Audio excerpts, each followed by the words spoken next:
This is William Faulkner. Now, it's been said that he was the most notable American author of the 20th century.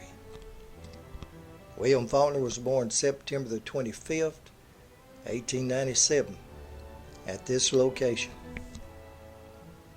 Now, William's parents was Murray and Maud Butler Faulkner.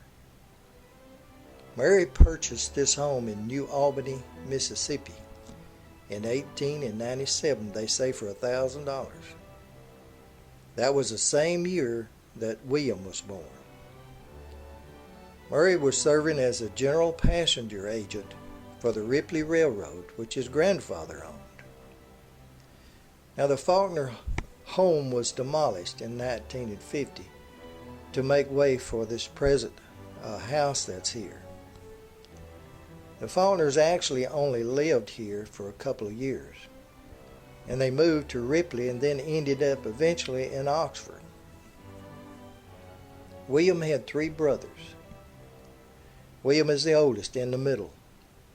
Then you had Mary on the left, and then John on the right, and little Dean, of course, at the bottom. Now, William wasn't much for education, so he dropped out of high school, and he went to work at different jobs. But during this time, he began to dabble in poetry, mostly poems to his high school sweetheart, Estelle Oldham. Unfortunately, William wasn't her only suitor, and also her parents thought that young Faulkner was not a good financial risk for their daughter. After all, he did drop out of high school, and evidently so did Estelle think that, because she ended up marrying the other guy, Cornell Franklin. Of course, naturally, William was broken-hearted, and during the First World War, he decided that he would move to Canada and join the Canadian Air Force to become a pilot. Of course, by the time that he finished flight school and reached France, the war was over. But you wouldn't know that by some of the tales that he told after he got back home. He eventually ended up back in Oxford, and he did enroll in the university here, but in a year or so he found out he still didn't like school and eventually quit. He tried writing short stories while working at the university post office, not having much success with his short stories, and he didn't particularly care for the post office. They asked him why he was leaving. He said he wasn't going to be a slave to every SOB that could afford a 2-cent stamp. That took in a lot of people. Now, by 1929, Estelle Oldham Franklin, his high school sweetheart now, was divorced from her first husband, Cornell Franklin. They had 2 daughters. Now, that same year, William and Estelle and the daughters married. That was on the 20th of June, 1929. Now, for the first time, William Faulkner had a family to support. Now, soon after their marriage, a daughter was born. They named her Alabama, but unfortunately she was premature, and she only lived for 9 days. 1929 was a busy year for Faulkner. As a matter of fact, his drinking became worse, and he had been placed actually in a sanatorium to dry out. On the other hand, he wrote one of his greatest novels, The Sound and the Fury, later to be made into a movie that starred Yul Brynner and John Woodward. We've just left Highway 55 in Mississippi on turn left to Highway 6 going east now, heading for Oxford. We're heading for the longtime home of William Faulkner, Rowan Oak. Now around this time, he moved Estelle and the girls into Rowan Oak. And Rowan Oak was built in 1848, and the Faulkners purchased it in 1930. They say for a sum of $6,000. Now what we're going to do now is we're going to go down this walkway. It's a walking trail actually to park the car. And they said that Rowan Oak had 26 acres of land around it. It looks like it's just all woods, but actually now it's just a short distance to the town's court square. Now in 1929, when Faulkner had written, or partly written, The Sound and the Fury, and in 1930 he wrote As I Lay Dying. In 1932, and this was all here at Rowan Oak, he wrote Light in August, and they were published. But he still wasn't making enough money to pay his bills. Couldn't pay the servants, and he couldn't keep up his lifestyle. At one point, they say that he couldn't pay a $15 light bill here at Rowan Oak. But in 1933, William and Estelle had another daughter by the name of Jill. Now I'm going to turn and try and let you look around the grounds some, so you get an idea.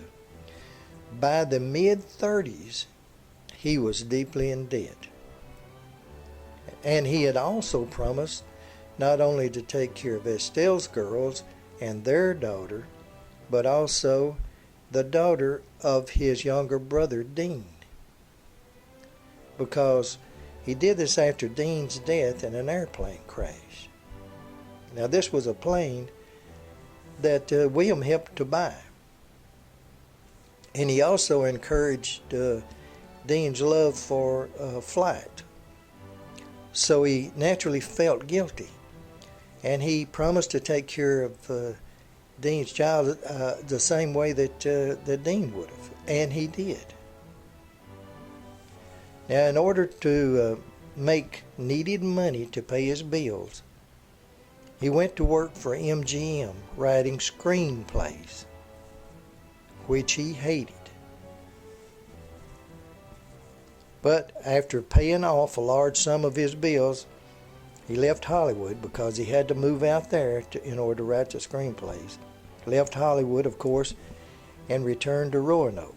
Now, he wrote screenplays throughout most of his life, some part-time, just to make money.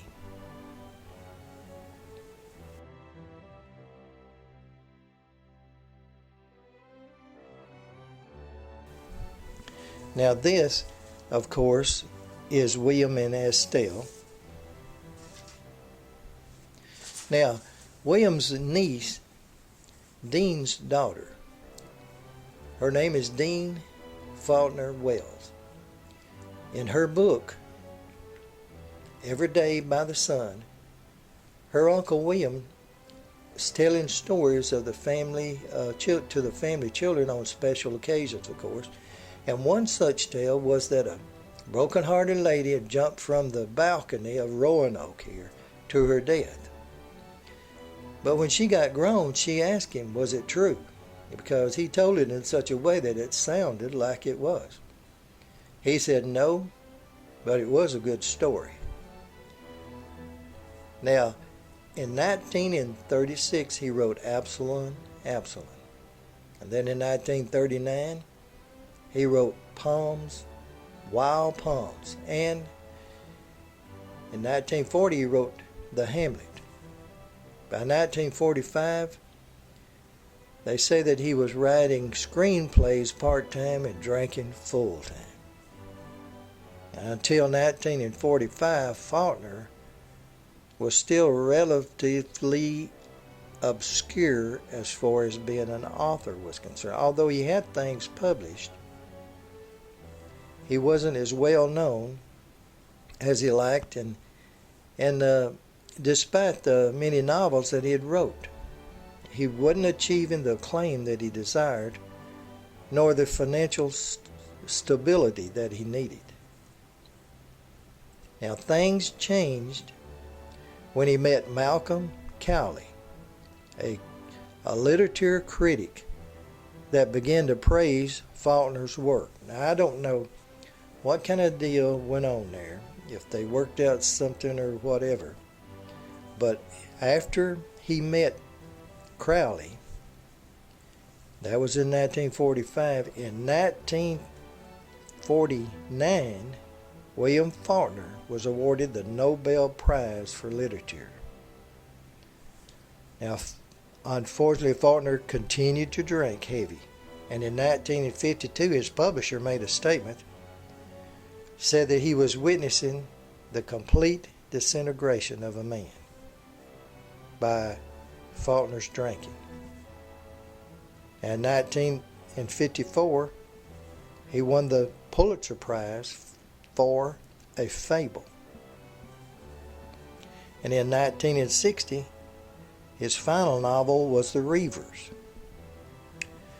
Now the strange thing is, they said that he would wait to drink heavily after he finished a novel, and he wouldn't drink while he was writing. Now, we're at the back of Rowan Oak, showing that there's plenty of room to ride horses here, which he dearly loved. Unfortunately, on July the 6th, 1962, William Faulkner injured his back while horseback riding back here, and he was bedridden. The pain was unbearable. To eliminate the pain, Faulkner took large doses of painkillers and tranquilizers, along with a steady diet of bourbon. When he became disoriented and incoherent a few weeks later, he was taken to the Wright Sanatorium in Bahia, where he had been committed several times before. But this time, 8 hours later, he had suffered a heart attack and passed away. 1 year after Faulkner's death, he was awarded another Pulitzer Prize for The Reivers. And 7 years after his death, his novel The Reivers was made into a movie starring Steve McQueen. Now, Estelle passed away in 1972, and Estelle and Jill lived at Rowan Oak until she passed away. William and Estelle are buried in the Faulkner family plot at St. Peter's Cemetery in Oxford, Mississippi. William Faulkner, the author, was 64 years old.